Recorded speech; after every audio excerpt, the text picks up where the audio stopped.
Welcome back, and now let's catch up with today's business stories.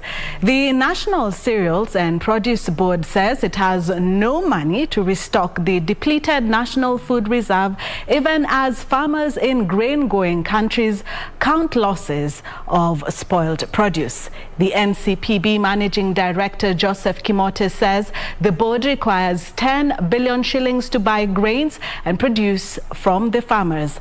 And as Kevin Wachira reports, the MPs are taking issue with the National Cereals and Produce Board for prioritizing paying non-strategic actors instead of buying grain from farmers. The National Assembly Agriculture Committee invited the National Cereals and Produce Board to explain why they were not buying maize and other grains from the farmers whose harvest was being spoiled by the rains. NCPB informed MPs they had no money to buy the grains and required at least 10 billion shillings to restock the depleted National Food Reserve. I expect you to tell us now that this is the price we are buying maize at, so that farmers cannot leave their maize to get rotten, as ranking member has said, and the other honorable members have also said, that what is happening to you, because the wheat season is over, the maize season is almost getting over, we are going to December, and yet you have not even bought one grain of maize. For strategic, we cannot participate without funding from government. I think we need to be very clear on that. We must get funding from Treasury. There must be a government position that NCPB is going to be utilized to buy strategic food reserves from the farmers of this country.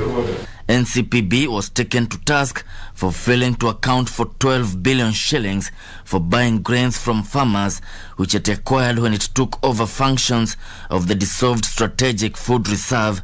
NCPB also failed to justify its request for 220 million shillings to set up a National Food Reserve that duplicates the functions of the defunct Strategic Food Reserve. SFR was being stopped because it was running very well, then it was stopped. They said that it's a duplication of duties. That means it was running in cereal. Now when you come back and say now you want money again to run, what was the use of SFR being killed there? Yeah. It is like saying you want to whitewash a hyena. By just changing the colors, it will still remain the same. Because if you have closed SFR chairman and you want to use 220 million for administrative cost to establish NPR, which is still the same issues that you are doing, surely this year we are not ready for this. The board, however, asserted its efficiency, saying they had paid farmers who had supplied maize last year, except the ones yet to be cleared by EACC. We have paid all the farmers. Show me one we have not paid. There isn't even one. There isn't. Let's be given a chance, if we need more details, to avail, but we have done the right thing. Kevin Wachira, Prime Edition.